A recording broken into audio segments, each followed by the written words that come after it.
Hello, hello. I hope everyone can see me. Everyone's doing all right. I see some folks already.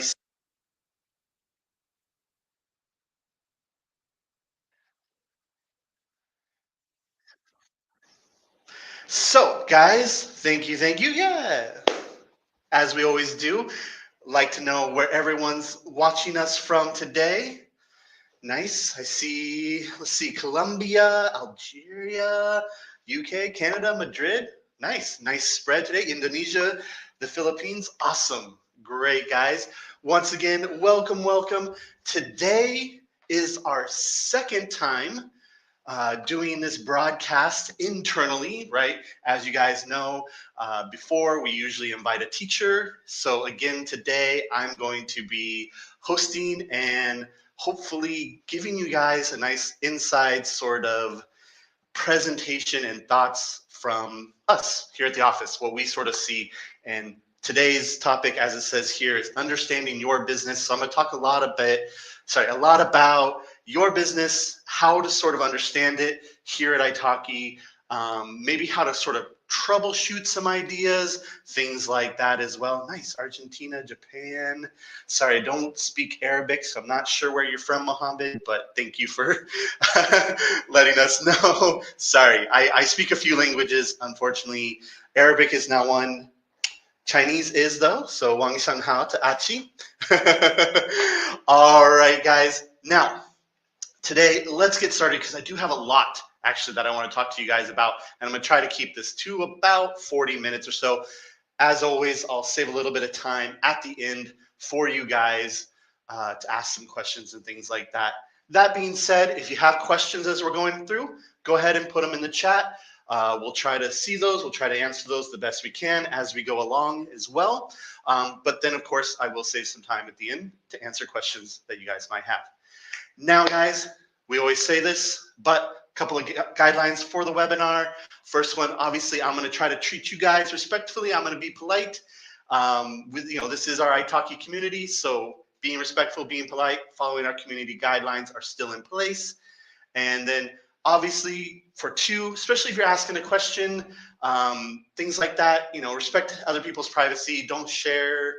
You also for you, right? Like this is going to go on YouTube. You don't want your information all over YouTube.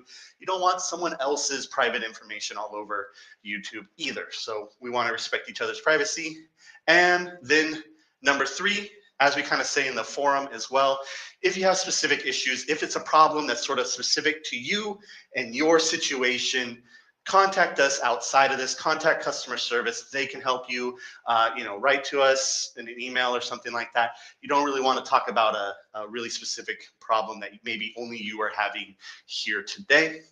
And then obviously four, and this is going to be kind of important today because we're going to talk a lot about business things, but any questions regarding italki's business intelligence, like we say here, like the search page algorithm, things like that, performance data, we're just going to skip over those questions. So if you ask, I'm just going to ignore it. It's going to go by, things like that. Now, as I like to say in the forum or in the webinar here as well, if you have like specific feedback about features, you have specific ideas about UI design and things like that, all I'm probably going to be able to say right now is like, cool, I hear you, and we're going to move on because right now we're in the thick of a webinar, can't really do a lot of research, can't really talk to dev teams and things like that. So I'll just note it, and then we're going to move on. All right. Now, guys, most of you hopefully know from our previous webinar, if you were there for the March webinar, I am Yisen, and a little bit about me, as I went over last time too, Bachelor's of Science in Biology and Chemistry, a Master's in Science Education, a couple of TEFL certificates, a handful of random Cambridge certificates as well.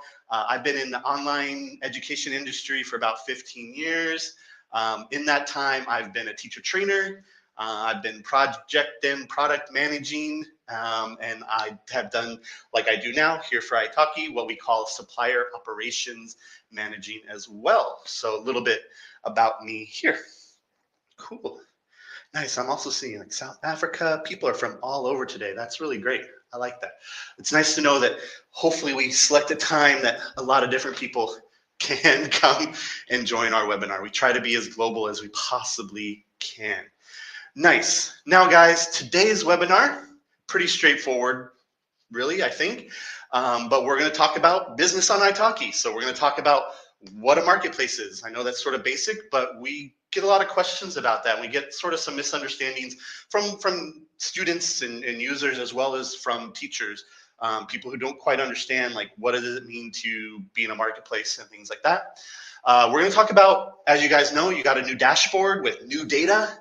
So we're going to talk about some of that data and how you might understand it, what sort of actions you might be able to take from that data, as well as, gathering feedback from your students, gathering feedback from the wider world, tracking trends, things like that to help you optimize your business and appeal to new users and things like that.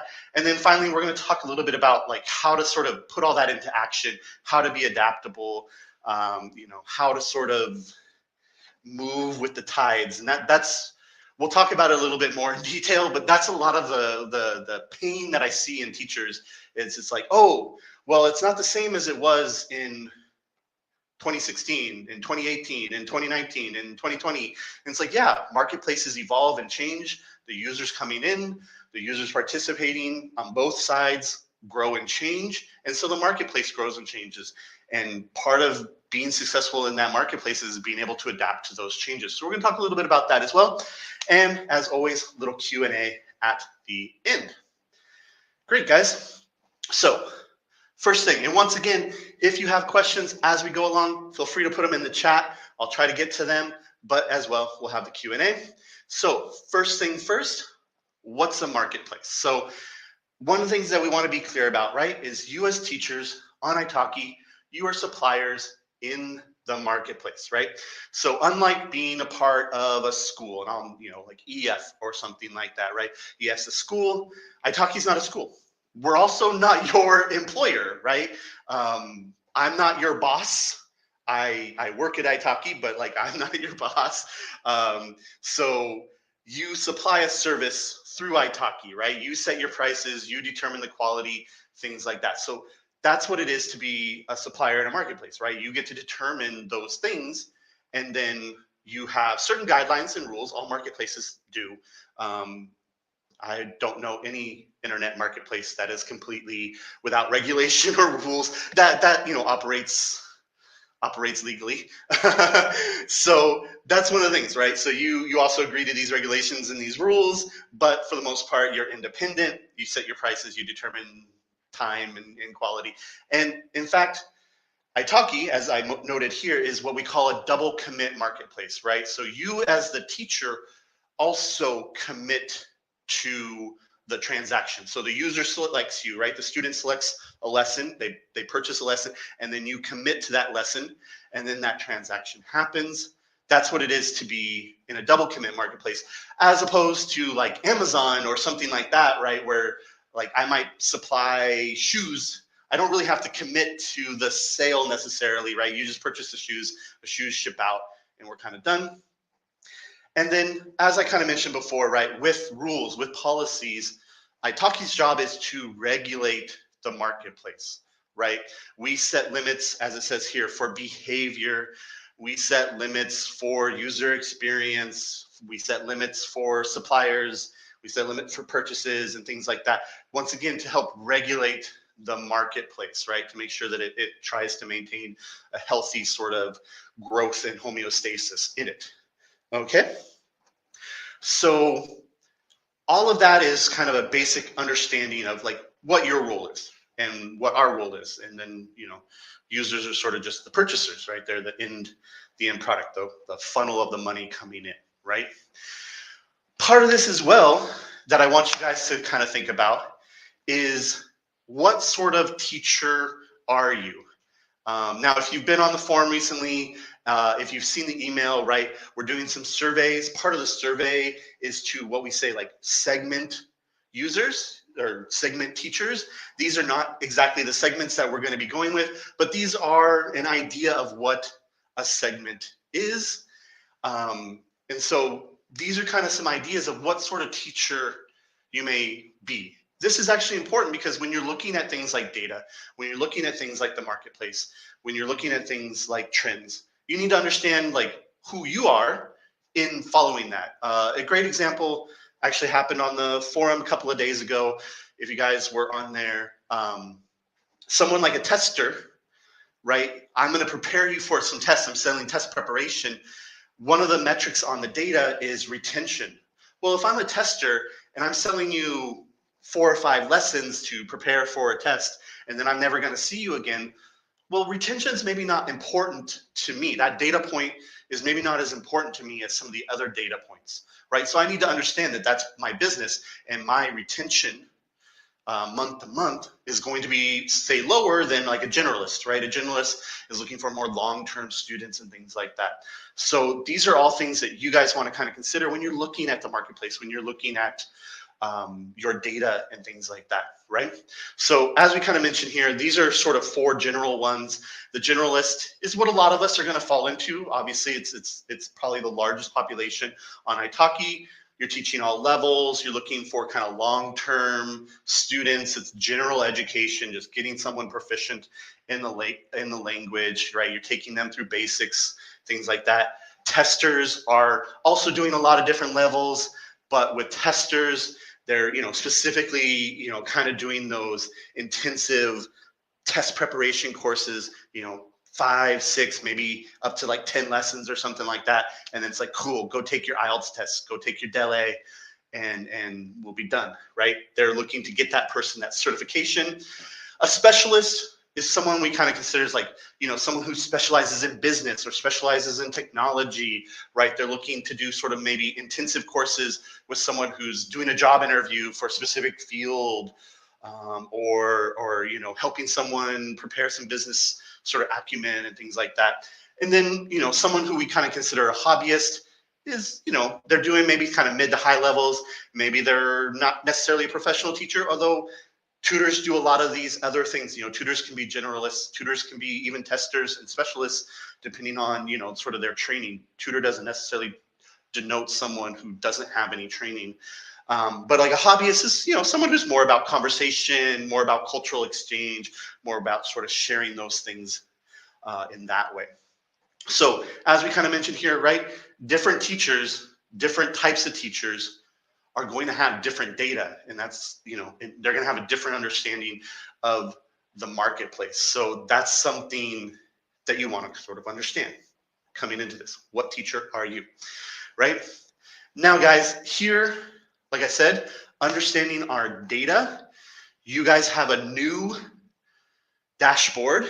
We've had some pretty good feedback about dashboard. We did find a little glitch. We fixed it. We might add more data things later and all that kind of stuff. We'll continue to kind of work on it. But for now, you sort of have these categories, right? You have lessons, students, performance, and earnings. So lessons is just that, as you guys know, right? How many lessons you teach each month, how many total you've taught. This is something that's important that you probably kind of want to start to figure out. If you're a generalist, this is going to be important to you. What's your average lessons per student? If you're, somewhere around, if you're a generalist and you're somewhere around like 2 or 3 average lessons per student, you might want to look at like, well, what might I improve, or what's the situation that's leading me to have that instead of say like 10 or 15 average lessons per student? Are you doing a lot of trial classes that aren't leading somewhere? All these sort of questions can start coming up when you start looking at your data. Today I'm going to give you guys a lot of questions that you want to go out and find the answers for yourself. Unfortunately, there's 113 of you guys in here right now. There are over 25,000 teachers currently. I can't, sit down with each of you guys and help you guys figure out what your data is and what it means. But hopefully I can give you guys some questions to go find answers for yourself so you can start to understand what your data means. And that's a good one right there. Like if your average student seems low to you, like I said, if you're like around 3 or 4 and you're a generalist, like yeah, you might think about how you can get that number up or what's causing that number to be low. Like I said, is it a lot of trial classes that kind of are dead ends, or is it people taking one or two classes and then sort of dropping off? What can you maybe do to, help people rebook or appeal to students who are more long term and things like that, right? And then once again, let's move down. We'll leave lessons alone for now. With performance, right, this is all about number of actions that you've taken on italki, good or bad, right? We do talk about like number of actions here is like, oh, how many declines did you do? How many cancels did you do? How many absences did you have, right? A lot of times we get a little bit of like pushback, like, well, it's my business and it's my thing. And if I don't want to show up for class, I don't think that I should have to. And it's like, that's true. But also as italki, we have sort of a responsibility that, users are coming to italki for a certain caliper of teacher. And if a teacher can't uphold that caliper, then we need to, have measures once again to regulate the marketplace and be like, look, you're not performing at a level that we expect from someone who's going to provide service on our marketplace. And a lot of times people are like, well, this is why I did that one action. And it's like, cool, yeah, one action. And we very rarely ever come to someone and be like, hey, you did this one thing this one time, and that's a problem. No, it's usually the cumulative that starts to get us worried. It's not your one action. It's the one action that day and the one action the day before that and the day before that and this thing over here and that thing over there. That starts to paint a picture of someone who may or may not be providing good service. And we're going to talk a little bit about this later, but in a changing marketplace and in our understanding of sort of 2023 online education, it's really coming down to, are you providing good service? Because online education is now very mainstream.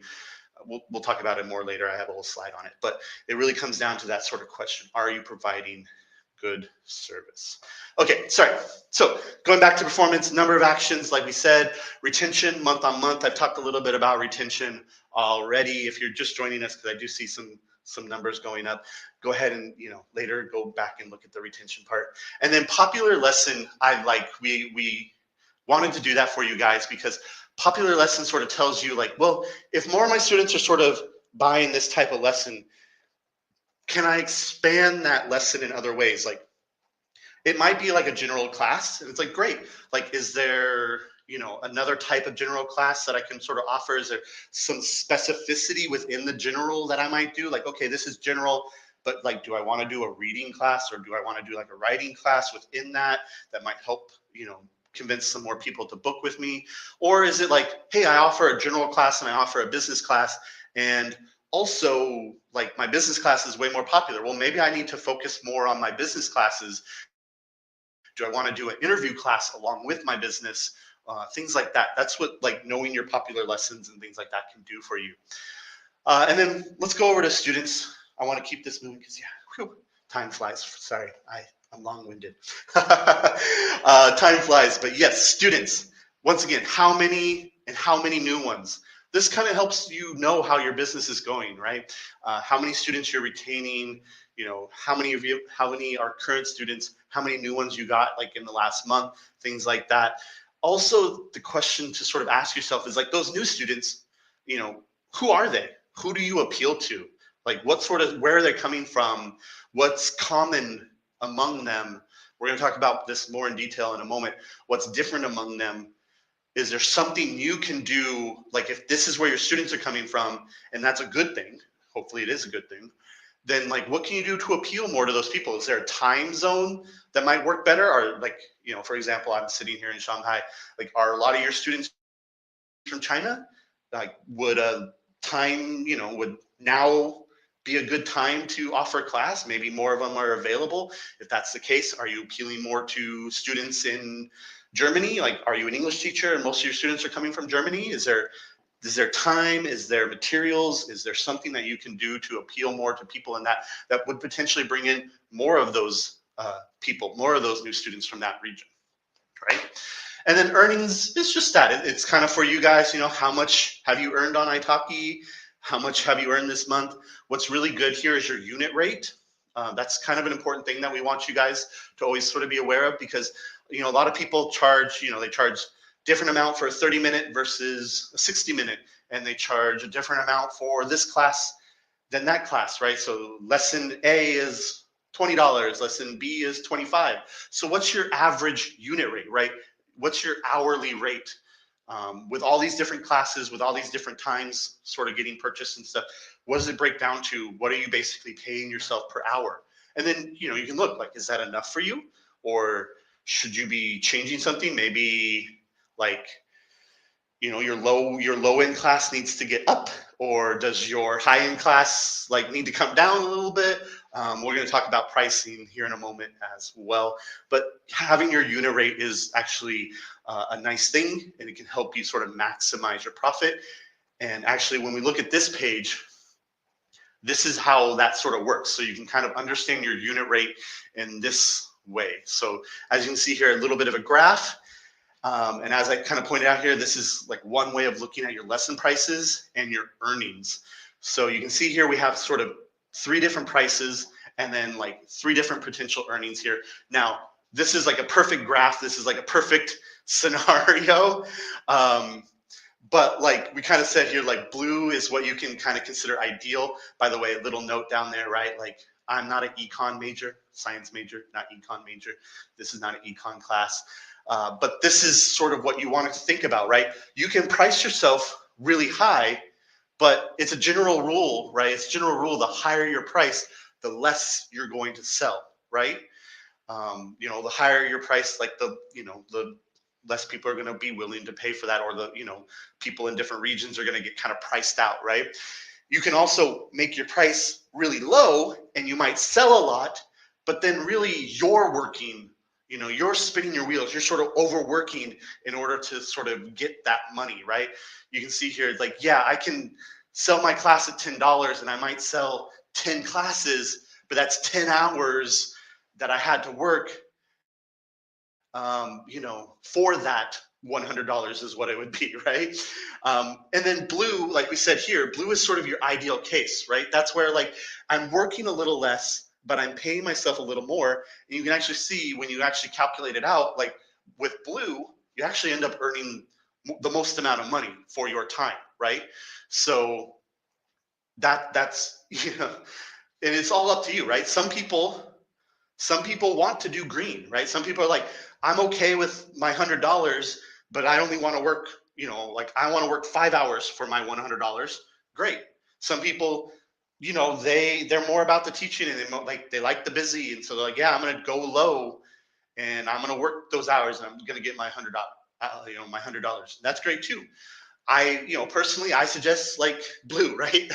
That's my favorite. It's like, hey, I work kind of in the middle. It's not 10 hours, it's not 5 hours, but I also, end up with the most amount of money at the end of the day, right? So something to kind of consider there. This is like a very general concept of how e-commerce sort of works. All right, you guys, moving on. With this one, it's all about gathering feedback, gathering trends. Where are your students? What are your strengths? Like, what's going on in the education industry? What's happening, like we said here, what's happening in the zeitgeist? So, where are your students? That's what I was kind of talking about earlier, right? You look at your new students, like who are those people? Where are they coming from? Are they all coming from one place? Are they all coming from different places? Are they all like, they can all be German students, let's say, that you're teaching English, they're all German students, but maybe they're German students, some of them live in Japan, some of them live in Europe, yeah, some of them live in South America or North America or whatever, right? They can be from all over. So where are they living? So where are you appealing to people? What time zones might you be appealing to people, right? What times are they choosing or are available? If you notice, like, oh yeah, like I'm getting all these new students, but they're all selecting, like I said, like, right, they're all selecting the very last few hours of my availability or my last hour of availability. Maybe that's a sign that adding an hour of availability on this end might get you more bookings. Maybe it's like, hey, let's shift. My mornings are really quiet, my afternoons are really busy, so let's shift a little bit. Maybe I can start a little later in the day and end a little later in the day. I might end up making more money or something like that. Once again, all suggestions. I know other teachers too are like, hey, like I want to work from this time to this time, and that's it. Like I don't want to adjust my availability. That's up to you. Like that's your right as a provider on the marketplace, right? It's not up for me to decide, but I'm trying to, help you guys think about those things. So if you are looking to do that, that's what you want to see, right? Like, oh, hey, this band up here is always really busy. What happens if I make that availability more wide at that end? Maybe make it smaller at another end, right? Cool. Then this one I think is really good too. Is what are your strengths? A great example of this actually happened to a teacher recently that I was chatting with, and he was trying to provide some general classes. Um, he was just like, yeah, I want to do like general education and stuff. And it's like, but his strengths, like he spent a lot of time in business. He has a lot of like experience with companies and business, and he's even like had experience teaching business English, like in schools and things like that. And then he was really struggling to get students and stuff for general classes. He was trying to do like book clubs and things like that. And then he was just like, I gave up on that and I just started doing business. And now I'm super, like, he's getting booked, he's getting lots of students. And it's just like, yeah, build to your strength. If you are strong in something, show that. That's what we talk about a lot when we're like, oh, find your niche at italki, right? Find your niche. It's that, it's building to your strengths. What is strong about you? What can you build towards that your students are going to immediately sort of recognize and be like, yeah, like, look at where this guy's coming from and like his mannerisms or her mannerisms, and like it's obvious like this person feels like this teacher, whether it's business, whether it's culture, whether it's whatever. Build to your strengths, right? So you want to ask yourself, so like what lessons are you good at? Like I personally, I'm not good at business classes. Like I've had some training in business classes and like business English and stuff like that. I've done some classes, but I'm just not very good at that part of it. Like that's just not the classes that I'm good at. So I don't do those kind of classes, right? And then too, like what's your background in? Is your background in tech? Like do some tech classes. Is your background in literature? Great. Do some reading classes, do some like literature classes, things like that, right? And then, what do your students need? If you're getting a lot of students and they're asking for certain sort of classes, well, like, can you provide that? What are they looking for that you might be able to provide them? And then,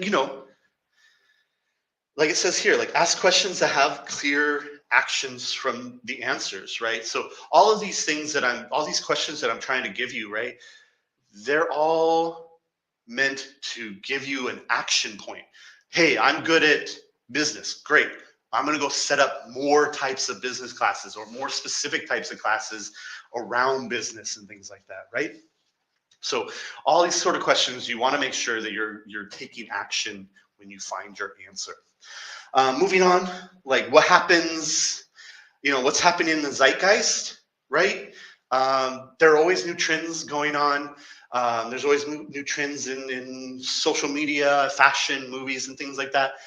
We'll talk about it in a moment, but following trends is actually a good thing. Don't follow fads. We'll talk about the difference between fads and trends in a moment, but following trends is good. Recently, just an example, right? Like Korean teachers are experiencing a boom. Why? Because Korean media has become this trend, right? Like it started a couple of years ago. We had Squid Games, and we had Parasite, that movie, right? Now we have, K-pop has become sort of a worldwide thing. It's not just Asia. It's not just Korea anymore that's into K-pop. Kids, 10-year-old kids in America, 10-year-old kids in Europe are listening to BTS and things like that, right? I know, like I'm an old guy and I know what BTS is. So right, that's a trend. So Korea teachers, right, are experiencing this boom in people who are interested in Korean culture, interested in Korean media, and then wanting to learn the language because of that. There are other trends for other languages too, right? It's not just like, oh, I just lucked out because I happen to teach Korean. So now I'm going to be lucky on italki and get a lot of students. There are trends in English learning. There are trends in, there are trends in English. There are trends in Spanish. If you guys remember, right, like Encanto came out, for Spanish. I know a lot of kids who are like, all of a sudden they're like, oh, wow, yeah, like that movie's really cool, and like they speak another language, and I want to learn Spanish now too, right? So those kinds of things for sure, are things that you can, follow. And it just takes a little digging, takes a little understanding, like, hey, what's happening out in the wider world, things like that. This kind of goes along with this idea of like what's going on in language education, right? We're constantly learning things. We're constantly developing new methodology. People are, experimenting. They're reporting back their experiments and things like that. A few years ago, it was all about CLIL, and everybody wanted, CLIL, and now like we did a thing on visible learning and like what visible learning is, and that's kind of become a popular sort of way of thinking about teaching. So what that really comes down to is like, are you using the best practices? As the question says here, are you using the best practices? That to me, like, we're constantly learning how to teach better. That's what's happening, right? People are constantly trying to improve the way we teach to make sure that we're effective. If you're relying on the practices you learned even 5 years ago, 10 years ago, they're probably a little out of date. They're not bad practices, but you might be able to be doing better. And what we always kind of tell people is like, you're using older practices, they're not bad, but someone else is probably using the new practices. And people are gonna like figure out, like, students don't understand methodology necessarily, they may, but they're gonna understand like, oh, when I work with teacher A, I seem to enjoy it more and I seem to like it better. I seem to learn more if I with teacher A than I do with teacher B. That's all they're going to think, and then they're going to like teacher A, and so they're going to start going with teacher A more, or they switch over completely to teacher A or something like that, because they don't understand the methodology, they don't understand the thoughts behind it. All they know is that they like feel better, or they seem to learn better from one teacher over the other. That's what best practices does for you, right? If you're using the best practices, if you're keeping up with methodologies, then you're using the practices that are going to hopefully make people feel like they're getting the most out of class, right? And that's what it's kind of here, right? Are you providing the best experience for the students? And then here too, just like another thing to kind of keep in mind with like language education is like, are there important dates, events coming up? Are there tests coming up that you probably want to be aware of? Or are there changes to tests, to things like that coming up? Looks like we have a question. Let me see here. Can community tutors teach business and marketing classes? Valeria, like, you don't have the option to choose that lesson type. But that being said, a lot of our community tutors, for one reason or another, because how to be a professional teacher has a lot to do with certificates. Sometimes people have certificates in one language, but not another, things like that. So a lot of times, our community tutors, you don't have that option to select that. So if someone's searching specifically for that, they may not find that lesson, but you can certainly prepare materials like that, and you can certainly appeal to students like that with, lesson titles and things like that. So that's part of the benefit of being a professional teacher, is you get more categories for lessons. So yeah, community tutors can't set the lesson category as business or marketing, but you can still teach that type of class. No one stops you from teaching anything in a class. Cool. All right, let's keep it going. Oh, can community tutors teach group class?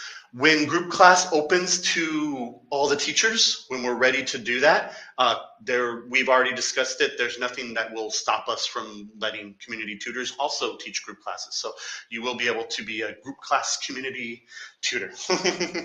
We're not going to limit it to just professional teachers, but we are getting closer to that, and we'll have a big announcement and stuff like that later on, guys. Cool. All right. One of our last slides, guys, and then we'll go into some Q&A. Hopefully you guys have lots of questions today.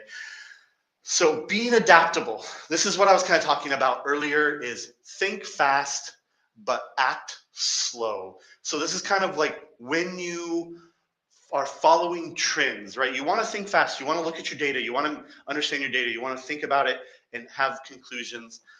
But you also want to sort of act slow. Perfect example, before I was talking about time, right? Oh, I have a lot of students sort of at this end of my time, my availability. What if I expand that?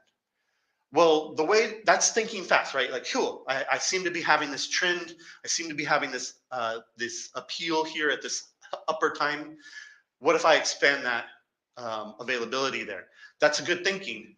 How you want to act slow on that is don't shift your availability 10 hours, go from, 8 to 8 or whatever, or 8 to 5 to 5 to, midnight or something like that. Change it by an hour this week. See how it goes. Next week, if it's going well, change it by an hour again, if that's something that you want to do, right? So that's acting slow, right? Don't make wild swings necessarily with what you're changing on your profile, what you're changing in your business.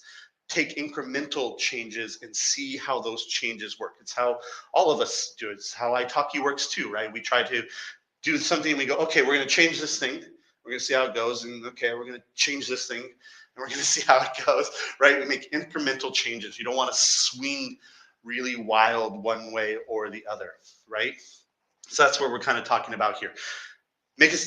Take a measured step, observe the change, and then if that works, you can keep changing in that action. And that way too, if it doesn't work, you can back off. And like, okay, well, that was maybe the wrong direction. Come back this way, okay? So that's what we kind of talk about when we act slow. This goes to for all sorts of things on your profiles and stuff. I've mentioned a couple of times, right? Follow trends, don't follow fads. Fads come and go. What's a fad that, like, remember those little spinners? I remember those little spinners. My nephew had one of those. Like, I don't really see those anymore. I don't know, like, how that works. But like, that was kind of a fad. They were cool for, 6 months, a year or something like that. Everyone had that. All the kids had to have one. And then it sort of went away. That happens in language too. People want to learn something, or they saw something on TV, or they heard about something and they want you to do it. It's like, well, yeah, fads can kind of be fun, but they're not going to help you in the long run. And if you swing to sort of meet a fad, it might actually end up, you might end up sort of outlying, or like, pushing people out that might have been in. So you want to be careful there, right? Cool. Listen to your students is just that. Like, literally, like, you can ask them, right? Like, what are they, you can literally ask them what they want and listen to what they sort of want and what they're saying about their experience. You can also, figuratively sort of listen, looking at, like I was saying before, like if you're a general teacher and your average lesson count per student is, low, or it seems low to you, like, listen to that. That's probably some students saying something like, hey, like, maybe this isn't, maybe this type of class or the way this is going doesn't get them to their goals. They're not feeling satisfied with that. So, listening to what they are saying about their experience. We'll talk about this a little bit more too, but like, with online education in particular becoming more of a mainstream sort of normal thing now, there are different expectations. People coming in now are not what we call early adopters, right? People who were like, oh, hey, yeah, I'm gonna learn online. That's cool. Like, these are normal everyday people now. This is a mainstream thing. And with that, like, they have sort of mainstream expectations, and they have different expectations than early adopters do.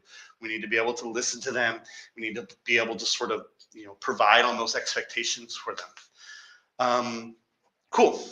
And then, like here, like, watch other teachers. I say, like, don't outright copy other teachers. I've seen that sometimes where someone like does something on their profile, and then you see like 3 other teachers do the same thing on their profile, and it's like, don't copy people. But like, other teachers have good ideas. Like, go search the teacher, search page, see other teachers. What are they doing on their profiles? What are they doing in their videos?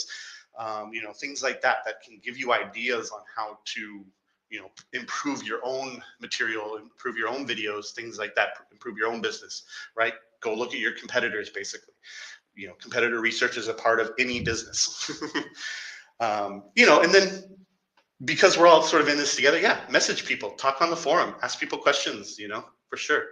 Okay, a couple of questions. Sophie, we don't have an exact date. We're working on a couple of more different ideas that we want to test before we go mainstream with things. So we don't have an exact date or anything, but it'll hopefully be soon. Like I said, we want to test a couple of more ideas, make sure they work, make sure that they sort of have business acumen, and then we'll start opening up more and more. Let me see here. How can I increase? Yeah, that's a tough question. I have many English students on italki, but officially I'm an Urdu and Punjabi teacher. Can I teach English? Is that legal? I mean, if people are finding you and you speak English and they're satisfied with your English classes, that's fine. Like, we don't really limit that. What we do is, like, for us, the reason why we control languages is sort of control the supply. If we feel like there's enough English teachers, then we don't let in more English teachers. If you're getting English students and you happen to teach English, but you're registered as an Urdu teacher, like, I'm not gonna like go stop them from booking you. No. Cool. Let's move on really quick and then we'll come back. Cool. All right, guys. I think this is one of my last slides, and we are getting close to when I was hoping to be done with this, so that's good. COVID-19 changed a lot, and I'm going to talk about it now because we're actually still seeing the effects of this. Not obviously, I mean, there's still cases and things like that. Most of the world's sort of more or less back to normal, but it really changed. It changed the landscape of online teaching, and so a lot of teachers I've seen that are kind of struggling with this. A lot of them are like, "Well, it was good back in 2018 or something like that." And it's like, yeah, you know what changed? COVID-19 came, and a lot of people were forced to be online teachers and online students. And so online education went from sort of this kind of thing off to the side that some people did. It became the thing that everyone did, and everyone has experience with it now. So that means, it changed from teachers, right? Many offline teachers moved online. We gained a lot of teachers, right? Non-teachers, right, joined the ranks. People were like, hey, I can't work offline anymore. I can't work in the store. I can't work here. I can't work there. So, hey, I do speak my language and I can get a TEFL or I can, be a community tutor, and I'm going to try that thing out, right? And then, as I said, right, like, online teaching became a non-niche occupation, right? It's no longer this thing off to the side. It's a main thing, right? Online education became something that everyone in the world became familiar with. That changed the landscape of online teaching, right?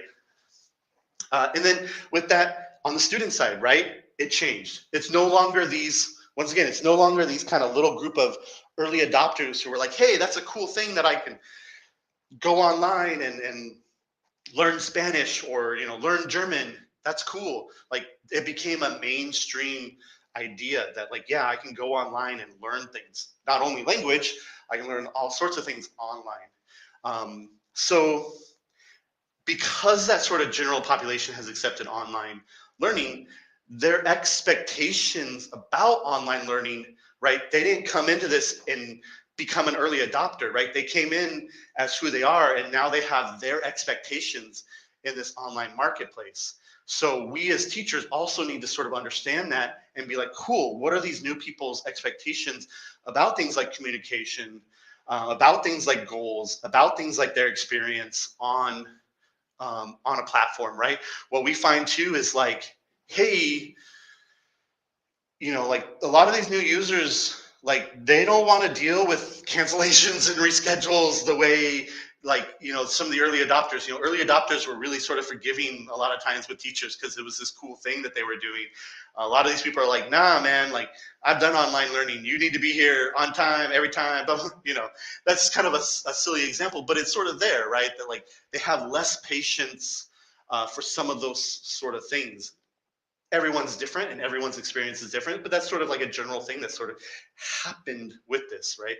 Expectations about the service around the language learning and the ease of access to that learning have changed.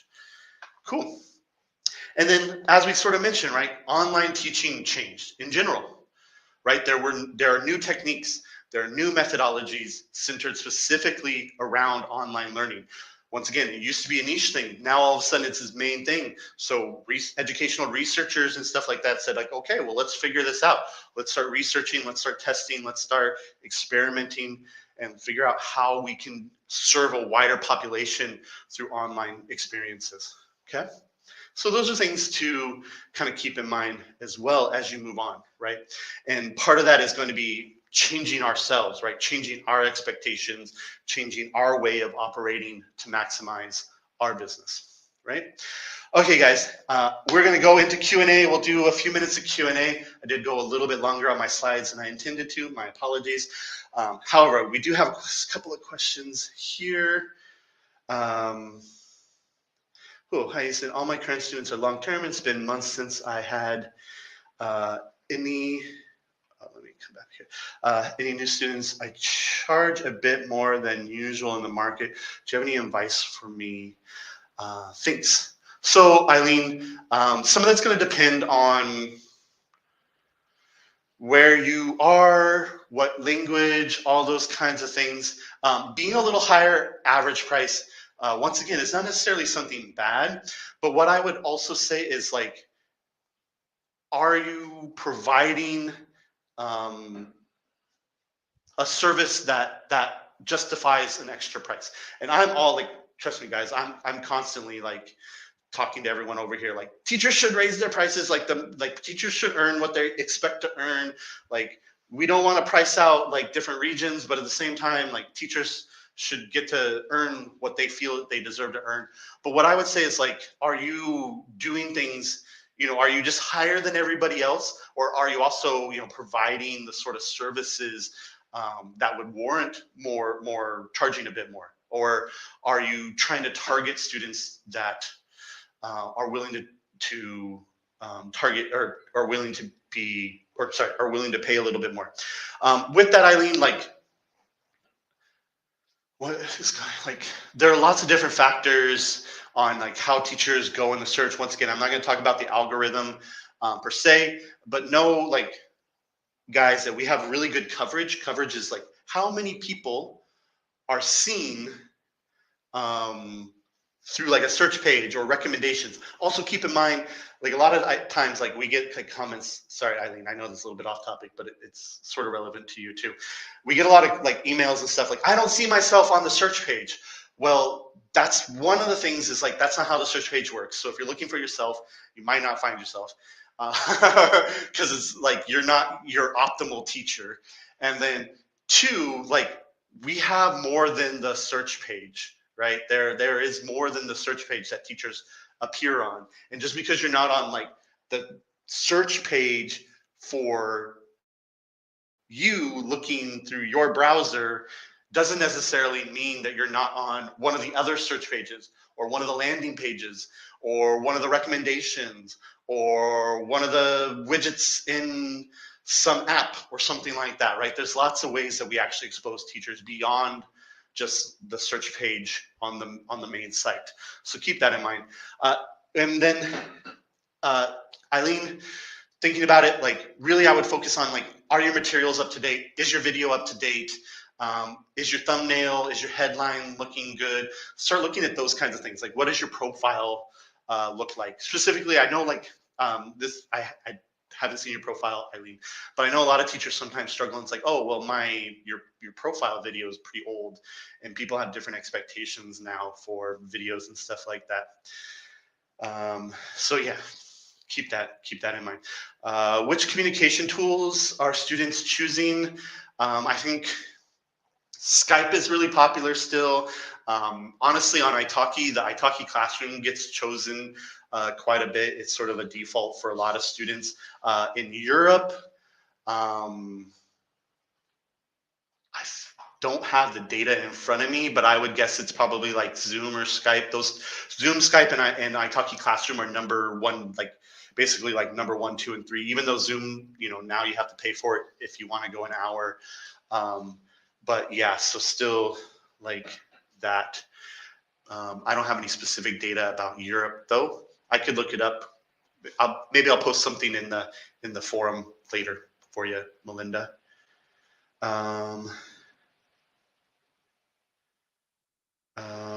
Yeah, let's see, effective run. Is it effective to run ads on Facebook and Instagram to increase traffic to my profile? Yeah, actually, we have, I can think of a couple of Japanese teachers. I can think of a couple of English teachers, a few examples. I won't mention names because of I want to protect people's privacy, but I can think of a few teachers, in fact, that are very, very, very effective. If you have good content, the trick with that, with running ads on, I mean, I would say like ads or social media. We have teachers who, like, through their Instagram accounts, they set up teacher Instagrams, they set up teacher Facebooks, and they share media and they share posts and they share tips and things like that. And they're very effective at funneling traffic from that, not paying for ads necessarily. I don't know of any teachers off the top of my head who are paying for ads, but people who are, and I probably wouldn't recommend paying for ads, to be completely honest with you.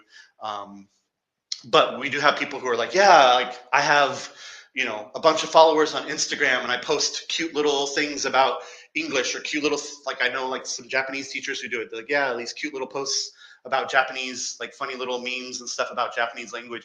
And they get a lot of traffic coming in through that. Their posts are getting thousands of views and people are, oh yeah, that's kind of cool. And then they come, and what's nice about that is, then yeah, like they come in, they book through italki. You don't have to worry about like trying to contact them and worry about transferring money unsecurely and stuff like that. And yeah, it can be a very nice way. Yeah, let's keep going. Will teachers who work 10 plus on iTower get some sort of special badge, some full-time contract, or any other benefits? So once again, like Susanna, that sort of comes like, are you a market supplier? Are you like a worker on italki? So a full-time contract, I can, like, with like 99.9% certainty be like, no, because we don't have contracts with teachers and stuff like that, right? It's a marketplace. You're just a supplier.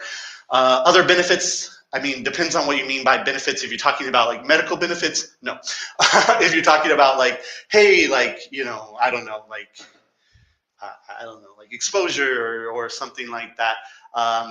A lot of times, like for like marketing exposure, it really depends on marketing team. Like they sort of like, this is the type of teacher we want to feature in this ad campaign, and we'll go find those types of teachers to provide them on like an ad campaign. Other benefits, I mean, we've kind of discussed things like that, but we don't have anything really certain. I mean, 10 plus hours. I mean, we have teachers who work like 40 hours and stuff like that on italki. As far as like a special badge, we've talked about those kinds of things too. We have some things in the works as far as like badges and like positive reinforcement is what I'll call it, like positive reinforcement. We have some things kind of coming down the line there that we'll hopefully share with you once we have everything sorted out. Cool. Let's keep going. Those are some pretty good questions. Don't know if I missed this, but in the near future, will I be able to see where my profile is positioned in searches?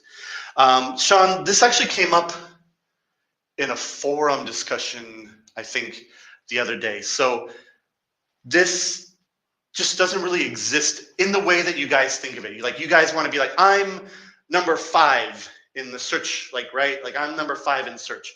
But as I was sort of mentioning earlier, like, there are landing pages. Landing pages are pages where new users come into italki. There are many of those. There is the teacher search. There are recommendations. There are like different recommendations in different places. There are like mobile app recommendations. There are like web recommendations. There are ads. There are all these kinds of things. So, and on each of those, you are going to be a different position based on different qualifications. So I always tell people, they're like, how do I optimize my visibility? It's like, that's really hard, because like, are you talking about that landing page or that one? Or are you talking about this or that? Or are you talking about when a student applies this filter, or when when they apply that filter? so that gets really complicated. There is no one answer that's just like, yeah, if you do this magic thing, then you'll be on the top of all the search lists all the time. It just doesn't exist. That's not how the search pages work at all. So um, that's why we don't do that, is because we have lots of different ways that we expose teachers. As I was kind of mentioning earlier, though, I think I could probably say that like our like coverage, how many teachers are shown on any one day is like really high. I'll say that. I'll say it's really high. I won't give an exact number, but it's really high. So you are getting out there, you are getting exposed. It's really difficult to just be like, yeah. Yuna, yeah, when, I'm not sure, Yuna, when, I'm not sure, but I can say we will open it up to other languages. Right now, we are still testing with English, Spanish, and Japanese. We're hopefully going to open up to other languages soon.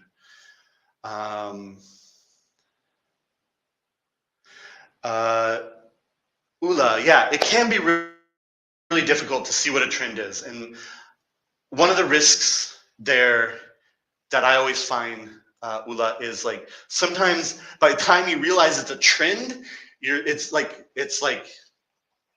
fully blown, and you're kind of like the last one on the train, so to speak, right? You're kind of the last one adopting this trend. Um, Honestly, a little bit of it is a little bit of luck to be like, hey, yeah, like I don't know. Obviously, Ula, I don't know what language you necessarily teach, but if it's like English or something, like, oh, well, is that going to be a trend or is that going to be a fad? Sometimes there's a little bit of luck there, I will say. Sometimes it's like just sort of looking at the situation, using your best guess. I mean, Ula, sort of a funny story that I'll share is like a few years ago, um, some some guys came to us about AI learning, and um, they were like, "Oh yeah, we got this idea to use AI in learning," and that was like a couple years ago, and we were like, "Nah, that doesn't seem." And now it's like, now it's a trend, right? AI is definitely a trend, here to stay. So yeah, unfortunately, it just sort of takes a little bit of lucky guessing and stuff. Cool. We only got about like 2 or 3 minutes, guys, and then we will have to get going. But um, let's try to maybe answer like maybe one more question. Um, so like Miso, we are actually kind of working. Sorry, Misa, we are actually kind of working on this, where we have like, I don't know if you guys have seen the learning plans and stuff. We're at a very kind of early stage. We're kind of like, hey, like students, if we give you these tools to sort of plan your study and understand your progression, would you use them, and would you and your teachers like them, and you can check things off, like that's what we like, right? Interactivity. You can check off certain goals, and you can track your progress in your language and stuff like that. So we are actually kind of working on this. Right now it's kind of a small thing because we want to make sure that it's worth it to teachers, and it's worth it um, um, to students to sort of have these things at their disposal. But yeah, we are kind of working on something like that. Um, yes, Belinda, we see seasonality is what we call it. Like that's sort of the official term for it. But definitely there are seasons to italki. There are seasons to everything. It depends on the language a little bit. I'm guessing with ESL, Melinda, that you're teaching English. Yeah, actually April and May, and then like summer tends to kind of slow down. Early spring, like in like January, early spring tend to be a little bit busier. Winter, kind of, later fall, winter also tend to be busier. Sort of the warmer months tend to be a little bit slower for English.